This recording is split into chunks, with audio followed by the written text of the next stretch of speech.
what does slow growth look like over time where people can guarantee like this is going to happen? And that was too much things that are unpredictable. Trust in the business space and being in the business space and how those things, all those things had to line up to be able to get something like this off. You have to be willing to pivot when it's time to pivot, even when you don't feel like pivoting, because a lot of times we get stuck, right? Like, what am I trying to do? If I'm trying to do this thing, I have to be consistent in showing up, doing it, and then being consistent in pivoting when it's not working.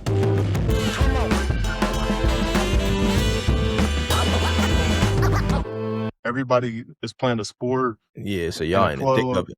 You know what I'm saying? Like everybody's doing something. Yeah. So how about yours? Man, same. We kind of getting into that season of life where everybody doing something. Little man hooping, baby girl playing soccer, baby girl dancing. And so, we popping around, bouncing around, trying to coordinate everything. You know how it go, man. And so it's a blessing, a little blessed time to be in, but it's hard. It is, man. But we know what sports did for us growing up. You know what I'm saying? It gave us structure, 100%. Life skills, right? Like the seasons that, people that didn't play traditional sports, they're probably struggling in certain areas to where we got some type of grit. We know how to persevere through stuff. Yep. Somebody pushing you, used to somebody telling you something, you know what I mean? Listening, you know what I mean? Nah, that's 100%. Like we just got our oldest, she's more of a creative, probably in my vein. But I'm like, baby girl, we got to get you in some type of organized sport to cultivate, to even fan that flame, you know what I mean? So you can have discipline in that area and not be this artsy, which I'm cool with, you know what I mean? But it's like, we need some structure around this thing so that you can grow, you know what I mean? Well, it worked out. You know what I'm saying? It worked out for Pops. Like, I don't know your wife. I just been seeing from afar, but you guys are creatives, right? Yep, like, 100%, you know what I'm saying? 100%. We'll get into that, you know what I'm saying? Talking about that, like, and how you got to where you are right now is, so y'all just got some raw, authentic, organic, like I've been knowing this guy for 30 years. Yeah. You know what I'm saying? And it's crazy. Like you can know someone for so long and then, you're in proximity, but then you're watching from afar and then you see the growth, you see the development, you see, this guy is a father, a leader, multifaceted, like artist. Seriously, like in the discipline of music, creating music, producing, recording artists. I think you hinted on Instagram that something's coming. Something's in the chamber. I know it is.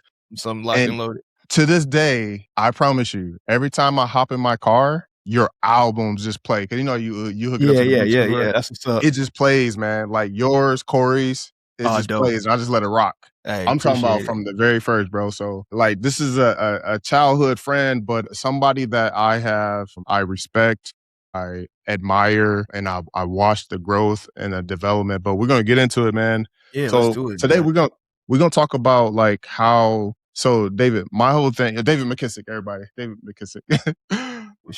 We're gonna talk about like how creating content, being a creative, and making a business like podcasting. We're gonna talk about like, let's start there. This is a lived experience from close to afar, but there's credibility here with this guy. So let's talk about Player's Choice. Let's talk about the early days. It's been 6 years now, right? Crazy. So how's everything going? I think things are going well. I remember 6 years ago, Shaq, I think I was the first person he hit up and was like, so Shaq is my brother who started Player's Choice. And he was like, y'all got this idea to this podcast, this sports basketball podcast. And this is early before anybody was doing it. Nobody's doing it. Nobody was doing it. And he came into a space. It was interesting. We got Player's Choice has a partnership with TikTok now. And one of our reps said, exactly. So one of our reps goes, do you know that y'all were the first podcast to ever post podcast clips on TikTok? And so there was a level of just like first to the market,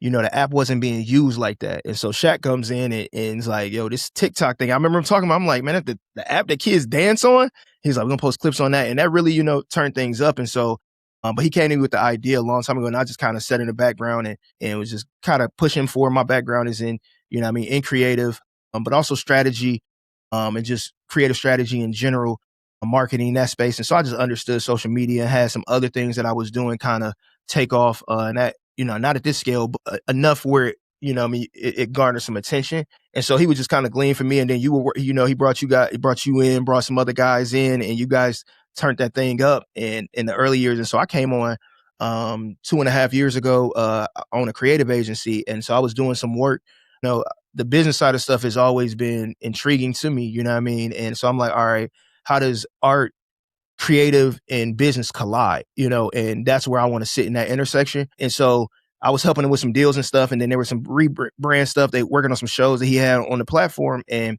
he called me, it was probably like 2 a.m. or 3 a.m. He goes, yo, Dave, like, I want to take a pause for a second and talk about your confidence, right? You got the experience, the results, the credibility, but when it comes to putting your voice out there, fear creeps in. Who am I to do this? Does that sound familiar? That's imposter syndrome, and it's keeping you small. My coaching is about breaking through that, helping you turn your expertise into content, conversation, and coaching that builds real influence in your industry. So if you're done hiding behind titles and ready to lead with your story, head over to connectingwithcreatives.com/coaching and let's get started. I'll see you soon. Can you take this thing over? I was coming off of working with the Children's Museum in Indianapolis. And so Children's Museum in Indianapolis is the largest children's museum in the world. And so they were doing a capital campaign for $100 million. And so they brought me in to do the creative direction. How can they talk to their partners in a different way and raise money and capital in a different way? And so I structured that whole thing. Not only did I structure the strategy behind it, but I made it look beautiful as well. Through that, he saw me come off. He like, yo, this shit, like the business aspect and the creative side, like, can you come in and kind of stabilize and professionalize the business as much as you can? And I think he had got to a place where it was just like, you know how it goes, man. Your voice starts to, as an owner, you can be too close. You can, people, everybody lean on you. And on top of that, my brother's a professional athlete, last 10 years. And so he's running a company while trying to shape his own career, which is wild in and of itself. That's not common at all amongst active professional athletes. And so on a different time zone, all those different things. And so I came in and, I was like, yo, I can try to help. I think there were some things that I right away could help with, but to stabilize it and be attractive to sponsors, so on and so forth. And so in it 2.5 years now, and there are things that I'm very proud of that we've accomplished.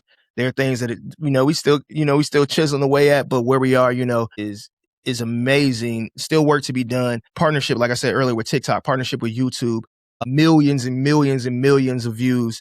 And I think even in the space, we had the opportunity to go to NBA All-Star Weekend the last 2 years and to just be out there and, see the guys, see how these guys are a part of the NBA culture, voice. People know these guys. People are fans of these guys. People listen to these guys every day. And just to be out there and see not only people who are fans of Players' Choice or also are part of the community, but even athletes know and like, oh, y'all are a part of what this whole NBA ecosystem is. And so I think things are going well, and I'm going to drop this exclusive. So we here April 10th, and I know you probably been seeing a promo for we're doing a partnership with the Portland Trail Blazers, and we were on a call 2 days ago, and the reps like, yo, just to let y'all know, people been trying to get this off for years. Y'all will be the first podcast in the history of the NBA to ever get a live podcast off before an NBA game. And so we are making history. Thank you. And he was like, I ain't really have to do nothing. Y'all, y'all have done it. And that's a testament to, the hard work that these guys are doing, but also kind of, being in the podcast space and being in the audio engineering space and being in the marketing space and being in the business space and how those things, all those things had to line up to be able to get something like this off. Trust in the business space, trust in, we don't have to worry about nothing. Y'all coming in, y'all bringing y'all team, y'all like, and so, he was just saying like, yo, the NBA is looking like at how y'all getting this off. And so again, first TikTok, now first the NBA. So no, man, it's exciting. It's hard. It's hard work, but I think things are going well. What did Soulja Boy say? I'm the first to do it. I'm the first. Yeah. Legit. 100%. And it's special, first. Man. It's special. It's special. But let's talk about that. Let's backtrack just a little bit. Like, yeah, for sure. Like you said, everything had to align. Like you had all of these skills, like strategic, artistry, videography, photography. Yep. Like I literally watched you do that.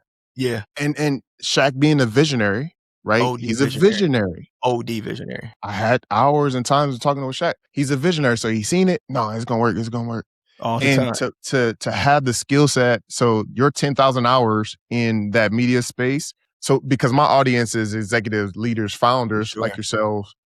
And to be able to create something that you're passionate about, you were very and still are passionate about basketball, but obviously that grows and evolves. For sure. But you put all of those things together, you package it up. Now you're leading the charge to create real business. Yeah. First to do these things. Yeah. You know what I'm saying? Like, and I don't want you guys that is listening to skip past that, because you guys have expertise in your lanes. You just have to package it up. You just have 100%. to put the thing that, and I'll say, what really got Player's Choice there is consistency. There was not a day that went by that there was not content put up. Shout out to JD and the other people that are in the chat, you know what I'm saying, for putting out that content on a daily basis. Yeah. Like, you had no choice but to see them. Yeah. 100%. And engage. So let's talk about that. Do you feel like, I mean, what's the formula to success online? Now at this point, man, it's, you know, this is probably a little more up there than people realize, but man, the way that these companies are pushing these faders to create different, like, what they're requiring, they're companies. And so they have verticals. And so they get to push the faders in the direction of the vertical they want to be successful. And so they're telling you how to be successful. But I think back to your previous, it's consistency, like consistency and education in the platform.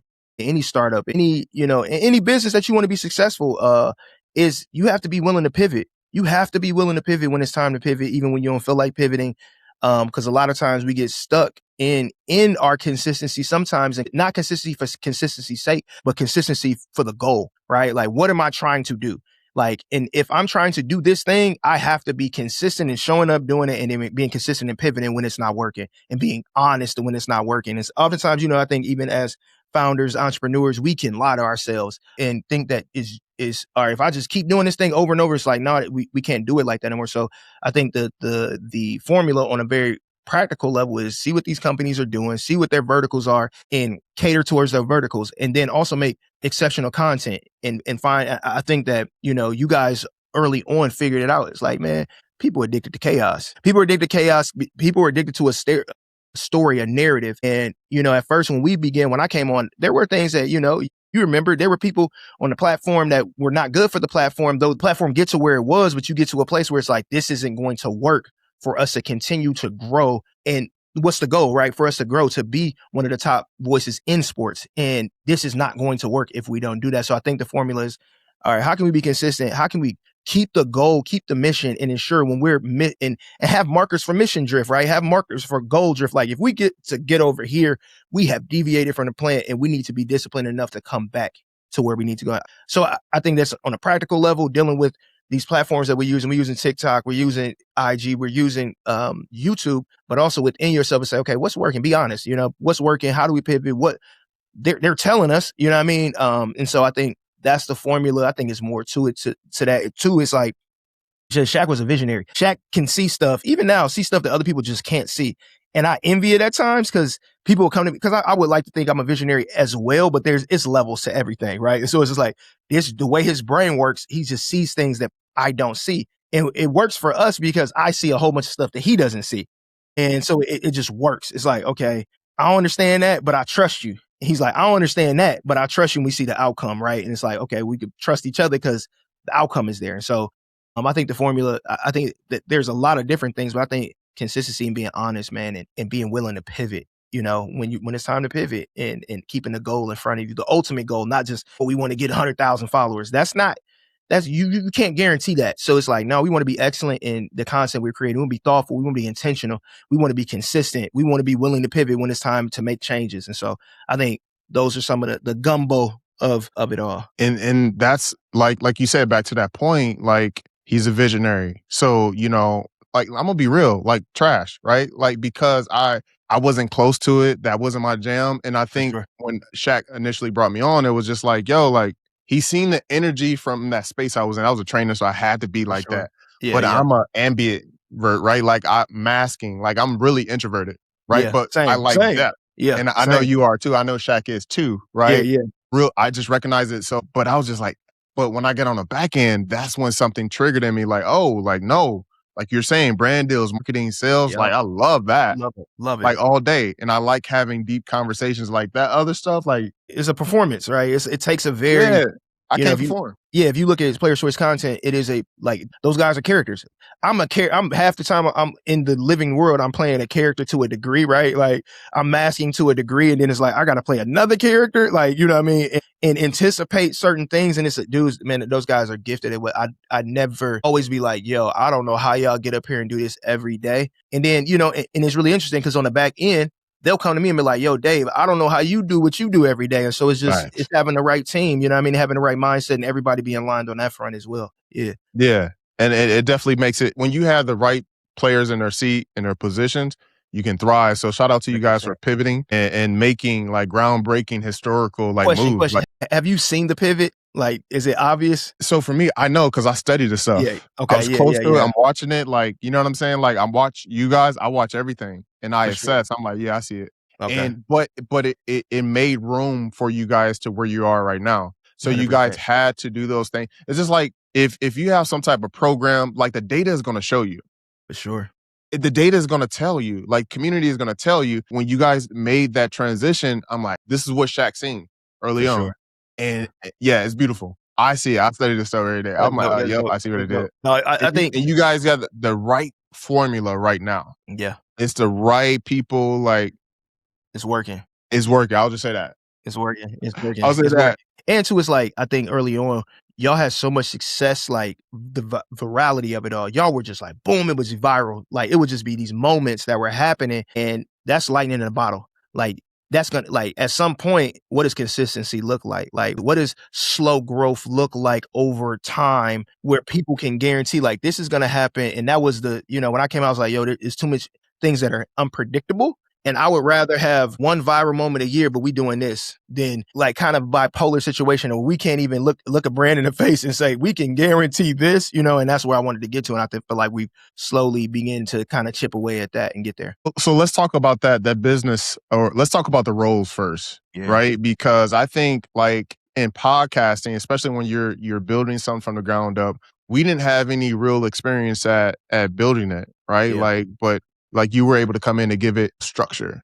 For sure. And I seen that, you know, we had conversations in between then, and it was like, you know, and I knew what it needed, but that's not my gift. Yeah. You know what I'm saying? I was like, and I didn't know how to articulate that, but I know where my lane is now. You know what I'm saying? And I know like having a person like you in there, like here, being able to have those hard conversations. Yeah, I know. Like you're right here. Let's talk about how the roles and defining roles in the podcasting game has gotten you guys more flow and efficiency. Yeah, I think, you know, at the end of the day, like I'm a creative director, right, by trade. And I think just naturally, but I think even chiseling past that is I solve problems. Like I solve problems. And I think that's what creative directors do, right? The ability to create something new or to look at something that was old and make it new. And so I was able to come in and bro, I'm not gonna front, like it was that first year, it was intense, man. Just sleepless nights. And man, I'm calling Shaq like, bro, I can't do this. Like, bro, I'm finna quit this. Like, bro, this is crazy. Like, why ain't they listening? Like, you know what I mean? And so there was a learning curve that I had to have on how to deal with people, how to deal with big personalities, how to deal with what was going on. And so I had to take a step back and say, really, like, okay, what is this thing? And really define it. It was like, what does success look like? What is happening here? What is, you know, LaRon, who hosts the show, and right now he's over the town. He manages the town. Like he was doing that before I came here, but it wasn't defined as that. He was doing it, you know what I mean? Kind of, I'm encourage this person this way. You know what I mean? I'm gonna make sure the team stay together. That's what he's gifted at. And so I'm like, he's doing it. And so, so what is that? And so I'm like, oh no, you had a talent. So you handle all the discipline stuff. You're gonna handle all of these different things. You know what I mean? How people are showing up on set, the energy, the whole nine. You're gonna manage the people because he was already doing it. So that was how we carved out that. Then looking at JD's behind the scenes doing the production. You are head of production. You care about the social media. Like you're not a social media manager. You're head of production. You're all right. We need these problems fixed on a very technical level. We need these things done. We need you to. And so he's kind of stepped into that role. And Kilt, when I came on, I know it was culture shock for them. You know what I mean? Because me and Shaq are completely two different leaders, right? Shaq, you know what I mean? If any, you know, I would encourage Shaquille McKissick, go check out his highlights on YouTube. But he leads how he plays. Like, right. He's like, I'm going to just go at you. Like, I'm coming 1,000 miles an hour. You're going to have to stop me. I don't care. I'm going to make some mistakes, but I'm dunking on you. Like, that's just how he leads. And it's intense. And it's like intense. And then it's like not intense. It's like intense. And then it's like, I'm going to give you space. And that's just, I'm going to apply pressure and I'm going to pull back. What's the strat? How do I get the best out of the people that are around me? Right? Like, how do I position them well? And so JD came in and he's doing the production stuff. Now JD is doing a lot more like managing the sponsorship deals. Once they're closed and different things like that, I'm like, this is your gifting. Like, you care about these really granular things like attention to detail, OD. Ron, your attention to relationships and networking is OD. And then I come in and I'm like, I can just, I'm at the top, just kind of, all right, these are the plays we're going to run. And how I approached it, organization, not a team, organization. So you got president, head, you got GM, you got coach, you got players, you got your star players, and so that's kind of literally, I use that format to kind of say, okay, these are the things that we need. And they just kind of renamed them to, more corporate space. But that was kind of how, I think that formula works. And so that was kind of the roles. I don't know if I'm answering that question right, but that was kind of how I envisioned the roles. Like, you handle the people, you handle the production, I handle, sponsors. Even now it's like, okay, I'm starting to see like I only could do so much, even in the sponsorship space. Like, I'm like, I have this dream to do all of this stuff and make all these calls. And it's like impossible, bro. Like, you need someone designated to do that. And so, that was even a conversation that me and you had, I think probably a year and a half ago. And now I'm like, okay, but even then I didn't know, it's like, it's really interesting. Hindsight 2020, you think you know everything until you realize you don't know everything. You know what I mean? Right. It's like, I didn't even know what I was doing. Like, until I'm looking back, I was like, I had no idea. I didn't know what I was doing. So, kind of seeing those roles, what does the company need? Where do we need to have discipline at? And let's make decisions in light of that. And now, I think even in the business space, we talk a lot about growth. Like, how do we grow? How do we scale? And I've kind of even, in this literally, and probably in the last 3 weeks have kind of shifted that. It's not how we grow. How do we flourish? Right? Like, how do we, and the reason I got that, because we got 2 plants at the crib. One, they sitting right next to each other. And one gets watered, it's bigger, it gets watered more than the other one because it's bigger. And then the other one, he just in the shadows and they're both growing. They're both growing, but one is flourishing. The other one's not. And so it's just like, it's not just about growth. It's about how we're growing and how we look when we're growing. And so that allows to kind of like make decisions for roles in light of not just how can we grow, we need to scale, but it's like, no, how can we flourish? Like, that may mean some subtraction versus addition. You know what I mean? And I think that even with Player's Choice, people didn't realize, like, I think that was probably when I came in, probably the biggest contribution. I came in at the time they had 26 different podcasts on YouTube, 26 different, just flying. And I said, no, we bringing this down to four. Like, can we do one thing really, really well and then scale it? Like we can't do everything really, really well and then try to scale it. It's not going to be helpful. I don't care what the analytics like. I don't care what the revenue looking like. And it was really interesting. Everybody was terrified. But now our revenue is better than it's ever been. Our partnerships are better because we're not managing stuff that does not matter. And so we navigated the roles was kind of through this, like, man, how do we grow in a healthy way? And so let's put people in, let's play to people's strengths, recognize the weaknesses, but let's play to people's strength. And I think sometimes we spend a lot of times, Ron, you got to be more of this. And it's like, Ron's just not that. Like, you know what I mean? But at the same time, he's grown in those areas where I felt like he's grown to where it's like, now, bro, like I told the guys on Tuesday, our last, that's our staff meeting day. I'm like, yo, y'all are killing it. Like, everything that I was hoping that y'all could be. And I don't have anxiety about so many different things because it's like, y'all killing it. Like, y'all know what y'all doing. Y'all in it. Y'all understand y'all weaknesses. Y'all understand y'all strength, and y'all playing to them. So yeah, man. That's beautiful to see as a leader, to see that growth. Like, 100%. Because you got to give people room to grow. 100%. If you don't give them room to grow in their lane, like you mentioned, like JD was like customer success. He did that before. Like 100%. He knows how to do that. He's technical and he knows how to keep that relationship from when the deal is done. He knows how to do that. Like, that's literally what he did for a couple of years though. 100%. Right. So like, to you being a coach, a leader, you're seeing that, oh, okay, cool. Like, you're in this lane, you have this, you know what I'm saying? Like, you have this history and experience of doing this. Like, you might as well do this. Like, 100%. That's dope. So audience that's listening, content alone doesn't like scale. It's the system. You got to have the system 100%. And the people and accountability. And like you said, staff meetings at this point, talk heavy. We have staff meetings on Tuesdays. I love it. But let's talk about, we're talking about business. We're talking about, roles. Let's talk about what was I was there for some of the earlier stuff, but what's the first like brand deal to where you're like, now we moving and grooving? What was that? Okay. It was the first one I lost. Okay. Yeah. It was to this day. It's, sometimes your greatest lessons are the ones that got away, right? Like Facts. It was a deal with Underdog, and I came in hot, man. I didn't understand the market. I didn't understand. There is this real reality, and I say this all the time. This space right now is the Wild Wild West. It is the music industry of the 90s. And the reason I say that is because, and I speak sports specifically, there's a lot of African Americans that entertaining and knowledgeable in this space. And so we go back to the 90s, we look at the music industry. A lot of talent. You had New Edition, you had Mike, but there was no hip hop's taking off and no one is making money. Executives are leaning into it. They see it's making money, but we're excited that, that people listening to the music. The economics are not forefront. We don't even know the economics.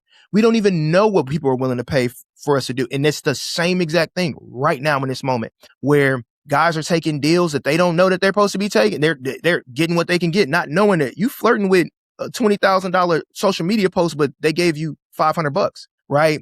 Because we don't know, and the information is not readily out there. But the deal was with Underdog. They were coming in. They were going to give us some bread. They was going to give us some bread. They was giving us some trust, and there were things that they wanted in the deal. The biggest thing was they wanted to be non-exclusive, and I still stand on the fact that they should have gave us more money.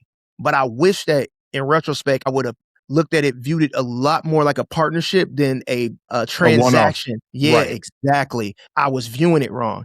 And so I came in hot on y'all not going to play with us. You know what I mean? Versus how can we get to a place where everybody's happy? I always say, like, sorry for my, excuse my English, but no, you're good. But that's where it's like, what is compromise like? We both feel like that. If one party feel like they not and the other one not, this is not a compromise or a partnership, right? Like, and so I think that in any meaningful relationship, that's happening, right? Like any meaningful relationship, from marriage to kids, like everybody, like, man, we can't have it all. Like that's very rare. And if that's happening, you're probably taking advantage of somebody. Just being honest, right? Absolutely. And so that's not who we want it to be. And so I came in hot on that deal. This is before they were giving out big deals. This is right before It Is What Is got their deal. This is right before Gil got his deal. We are at the beginning. Player's Choice is always showing up at the very beginning of something. And I just wish I would have went back. I wish I would have played ball and been like, no, let's see how this can work. That was the biggest, I think, in my business career, the biggest mistake out of just pure ignorance and pure insecurity. I think sometimes people would say, oh, that's because you were being arrogant and prideful. It's like, yeah, but if you take off the arrogance and the pride, really underneath it is insecurity, right? Like, and I was very insecure, like, no, I know my value. I don't know. And if I could just go back, I would be like, look, guys, this is what we need. Y'all can't get here. Can we get here? And let it be a negotiation versus me popping it. Like, learned so much from that failure to where I went to every other deal. After that was Prize Picks. I handled that way differently, right? Wait, hold on. Prize Picks? So I had conversations with them early on before. Crazy. And it was the same thing. Like, you don't know us, we like that. Not understanding that. And they were very, very early on. Yeah. And to your point, is like, you don't know what you don't know. And you have to go through, like, no, like now how I look at deals and situations like that, because I work with Nautica, Tap Out, just different things later. I'm like, okay, cool. Like, this is, and it's not transactional. It's not a one-off. Like, it's a partnership. Yeah. What are we trying to build together? Talk about Prize Picks. Prize Picks, yeah, that was the one that was like, okay. Again, it was the same. It wasn't the same situation. Shout out to Prize Picks. Like, they were super helpful. They're not our partner right now. We pivoted and went a different direction. But that was it was a beautiful thing because you see it paying off, right? You're just like, man, we came to this moment. And two, like, I was coming in, Shaq fronted a lot of the capital for Player's Choice, right? He did. So whenever you have an angel investor, somebody that's just willing to just kick out the bread, like, you can lie to yourself about what success actually is, right? Like, it's like you can move in a different way. It's benefits to it, and it's things that can hurt you as well. It's like benefits are, I'm not desperate, so we don't have to take bad deals, right? And then on the other side, it's like you look more successful than you actually are, right? Like, and so Prize Picks came in. My goal for Shaq was for him to not have to put any money into it anymore. That was like a goal. I was like, yo, like, no, this thing should be sustainable. Like, we got to figure out how to structure the deals right, and also how do people get paid in a meaningful way.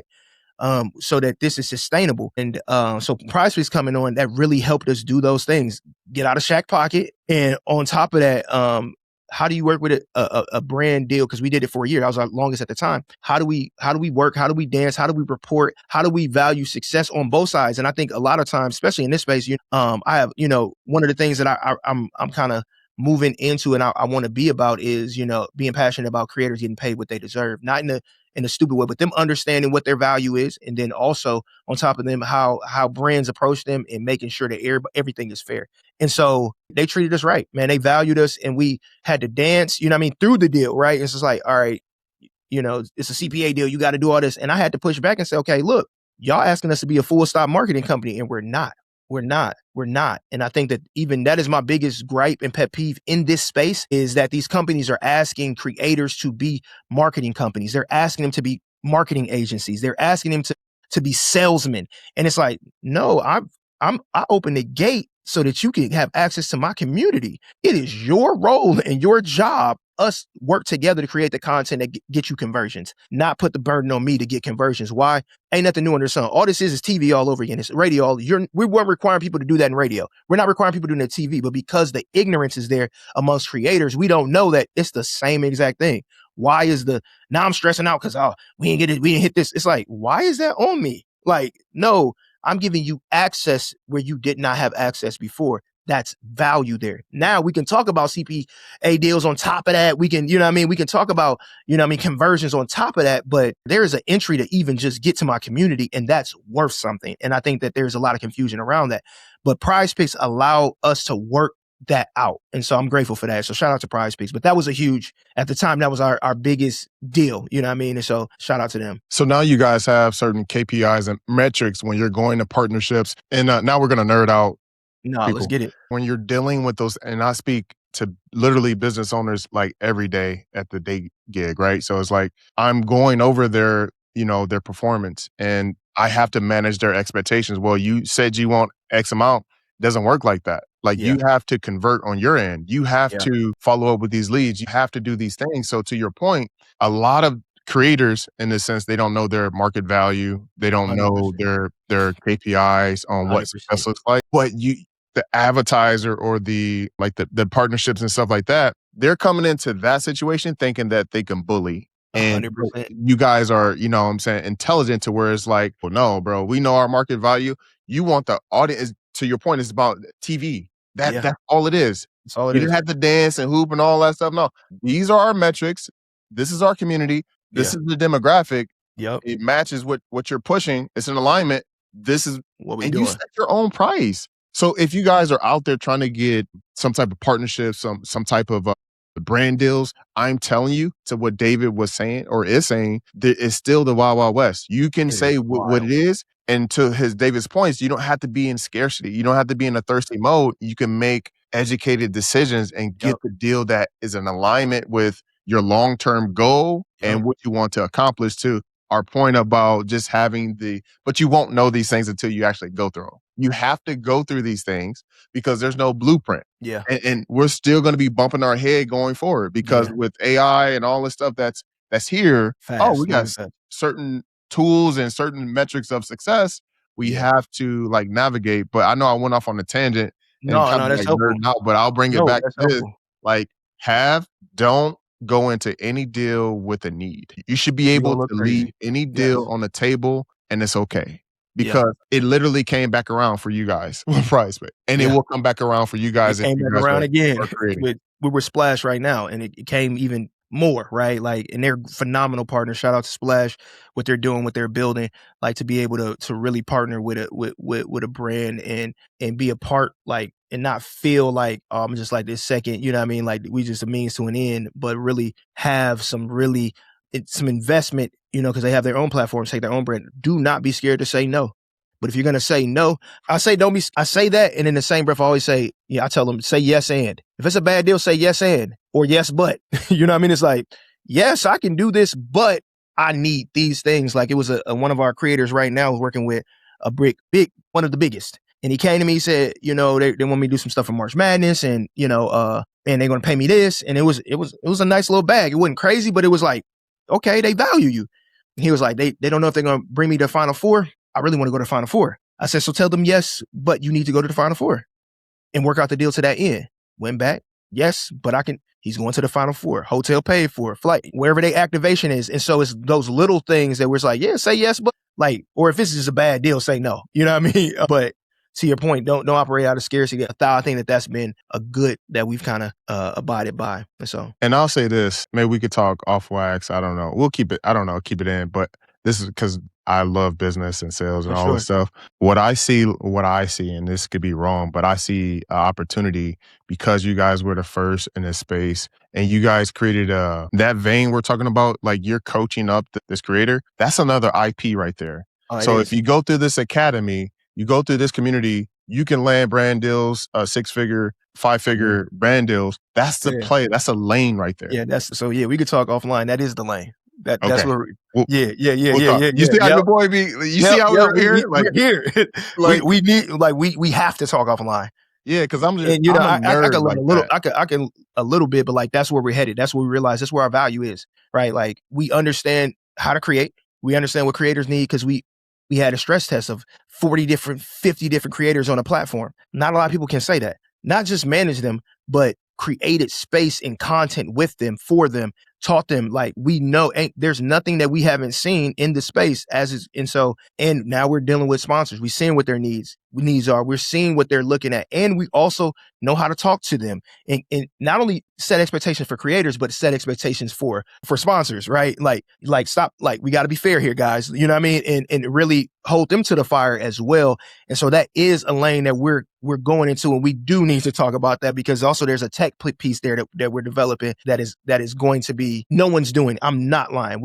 No one's doing it. And because of, our access to creators is going to shape up. And I'm looking at, man, the Player's Choice was beautiful and we're going to continue to grow that. But there's this other play that's life-changing. and this has been life-changing. Don't get it twisted, but another gear of just this is how we sustain this thing long term. Long after, for our kids, you know what I mean? And so that's where, we got to talk. We for sure got to talk. No, for sure. We'll chop it up. But I definitely want to transition to, I guess we kind of spoke about it, but with growth, with leadership, having those hard conversations, and setting the standards for, what it is. How has that impacted you personally? Yeah, man, that's a good question. You got to be, you got to be courageous. And I think a lot of times that's the first hurdle was looking in the mirror and being like, okay, I've had to have all type of, the hardest business conversations I've had to have, I was in my first 3 months with Player's Choice because we went from 24 podcasts to 4. And so, and I'm not, I always tell Shaq this, Shaq gonna give you the gun and let you shoot yourself. You know what I mean? That's just again, how his leadership is, he gonna let you, I'm just look you in your face and shoot you in your eyes. Hey, this is what it is, big dog. But that comes with a level of stress. That comes with a level of, and I've tailored it back too, because it comes with a level of gentleness too, right? Like a level of meekness. And so, because that, man, this stuff means stuff to people. Sometimes it doesn't, but sometimes it does. And so those hard conversations, they're necessary and needed to grow. You know what I mean? There's nothing that is growing that's comfortable. If you're growing, it's 9 times out of 10 is uncomfortable, and we have to be cool with that, and that's, sometimes, Sun Tzu in The Art of War, he says, let he who wants peace prepare for war. And oftentimes that's confrontation, right? You want peace? Peace is not just going to happen. There's some type of confrontation that has to happen, and it doesn't have to be wild all the time. It doesn't have to be bloodshed all the time. It could be understanding. It could be agreement. It could be mutual understanding. It could be those things. And I've had to come to grips with, one, look at myself in the mirror, knowing where I failed, how I failed. People am I letting them go because I failed? Am I letting them go because the expectations weren't set right? So that's on the letting people go, but then on just coaching people to where they need to be. Man, encouragement is so powerful. We don't realize how powerful it is. And a lot of people don't know how to do it.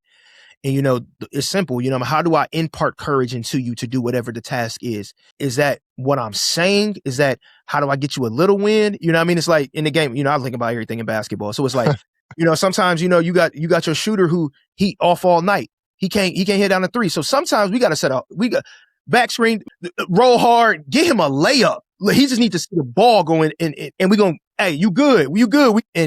it triggers something else. And so as a leader, I'm asking myself, how do I just get you a little win? I just want you to see the ball go in there. Because once you see it going, we off to the races. Or sometimes it's, how do I set the bar high enough? You have people, and I'm like this even in myself. How do I set the bar so high that you have to ask for help? And because you're not going to ask for it sometimes. I have to show, sometimes I got to be cool with your failure so that you can come back and say, okay, cool. I tried it. I need help. You know what I mean? And that's the place. Okay. We need you to be there.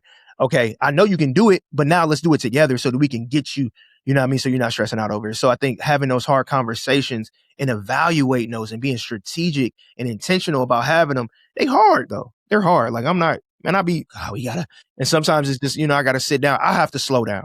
I need to slow down and say, okay, what's the goal? What are we trying to do? And right, okay, look, now I can coach towards that goal. I can push people in the direction. I can encourage to that goal. So being an executive, founder, leader, you have to make those hard calls, right? What do you consider yourself? Are you introverted, extroverted? Do you mask? I'm realizing that I'm, just in full transparency. So I got a diagnosis earlier, probably a year ago, ADHD, autism 1. And so realizing like, I just see the world differently than a lot of people has been so helpful. And so I've realized that I mask for everybody. Like, Dave, you so cool. You said, bro, I'm not really like my superpower is I know how to trick people.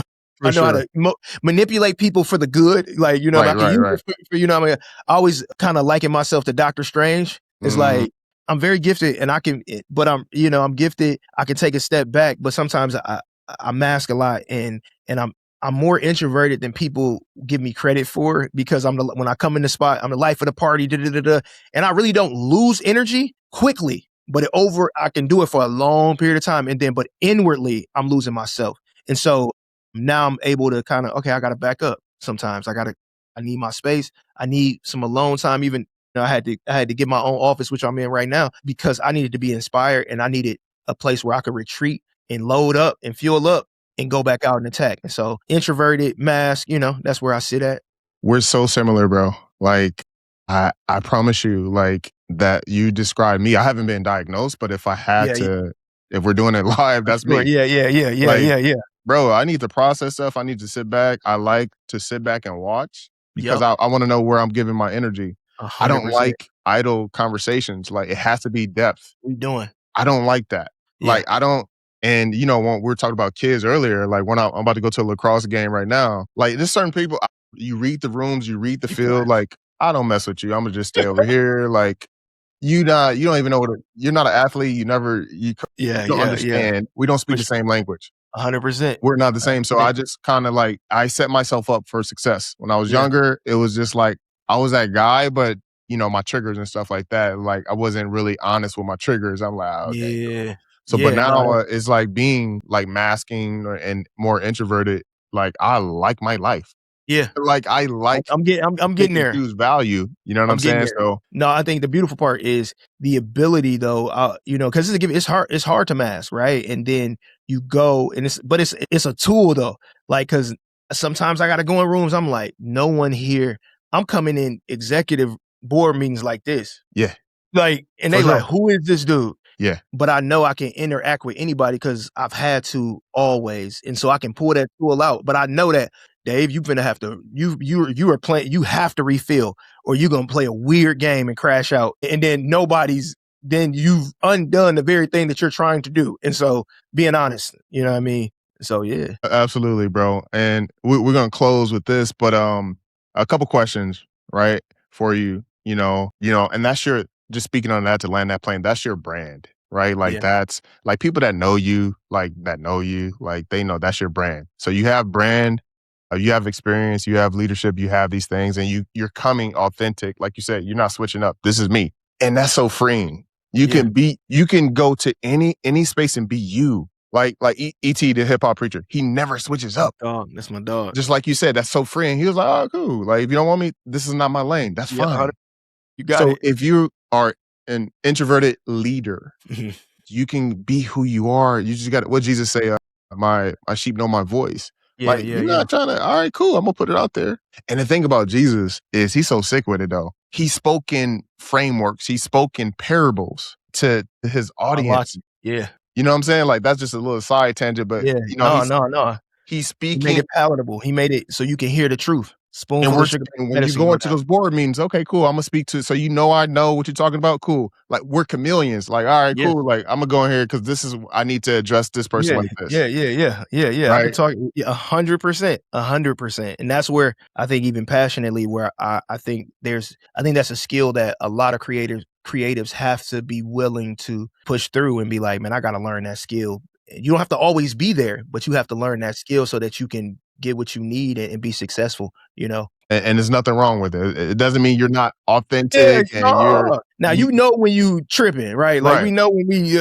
come on, you did a lot. Sometimes I'll go in a situation and be like, Dave, that was you stepped a little past mask and you're lying. Like, just being honest, like, you can't keep that up. And so when that's a lie now. Like, you know what I mean? It's like, that's not sustainable, dog. You know what I mean? Being honest about that is like, you went too far. Like, reel it in, buddy. Like, you know what I mean? Because you're setting an expectation that's not helpful for yourself in the future.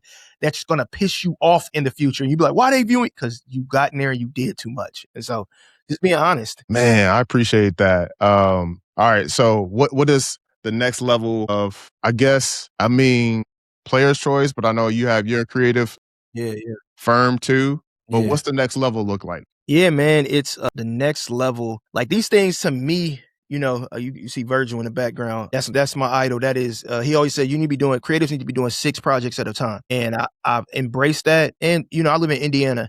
And so when you have a guy like me who's doing 6 creative projects at a time, people not here, they struggle to understand, how are you doing 6 different projects at one time? And really, I'm doing the same thing in all of I'm doing the same exact thing. You just see the impact of what I'm doing. You see, okay, oh, he's working with the NBA. Oh, he's working with the Children's Museum. Oh, he's working with IU Health. Oh, he's working with, and it's like, how is he doing? I'm doing the same exact thing. And so I think this next level is to, when does this come out?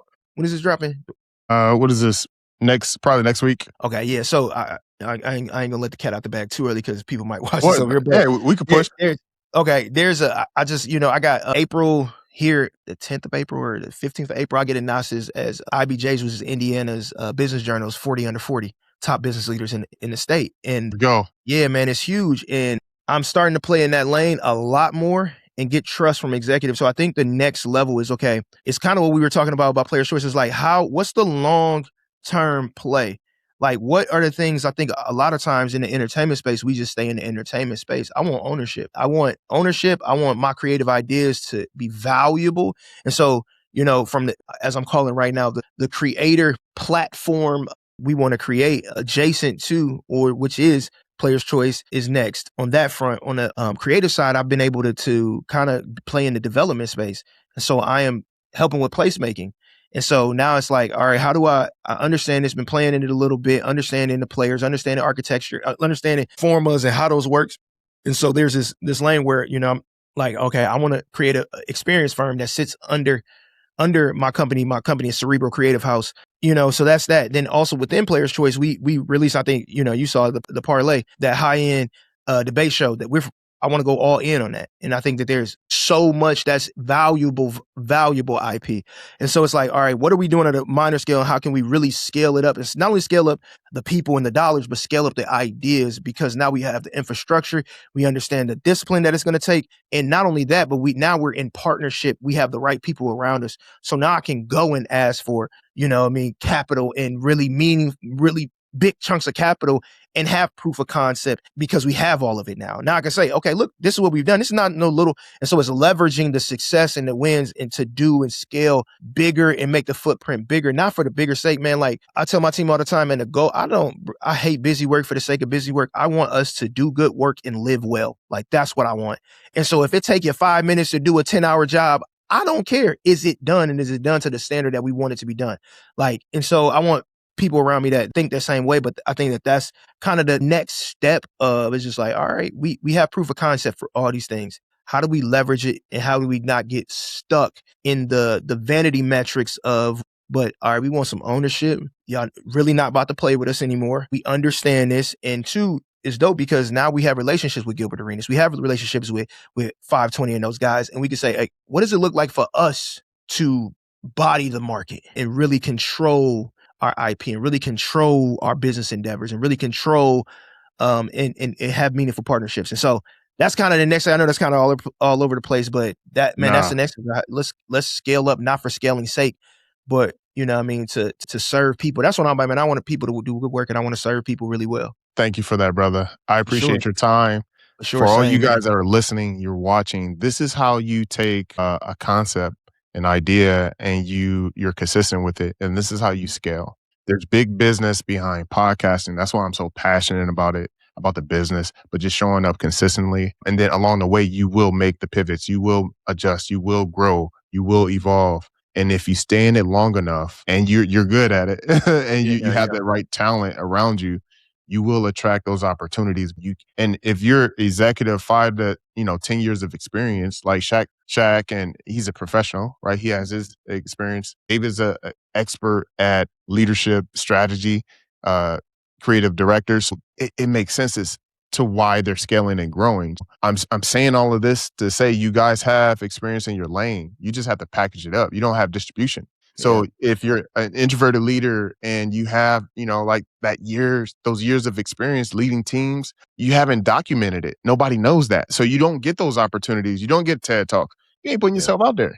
Yeah. Like to be known for those things so people can reach out to you. You don't have a framework or thought leadership online. There's people that slide in my DM now like, oh, like I'm speaking to my target. I'm speaking to you right now because I know who you are. So, but brother, I appreciate your time. This is a crazy episode. I hope you guys might have to rewatch this again because there were so many gems that is in this episode. Watch it again, like, subscribe, do all that type of stuff. And then we'll see you on the next one. Hey, appreciate you, brother. Thank you for having me, man. Yeah. Anything you want to shout out? Man, check out Player's Choice. Check out, I think that, man, it's a ton of motion now. It's going to be a lot of stuff rolling out. Hit me up on LinkedIn. If people are trying to figure out how to do this is what I do, or need encouragement, need advice. I'm passionate about leaders leading well. So, reach out. If you got questions, podcast questions, whatever, creative questions, reach out. I'm an open book. Thank you, brother. For sure.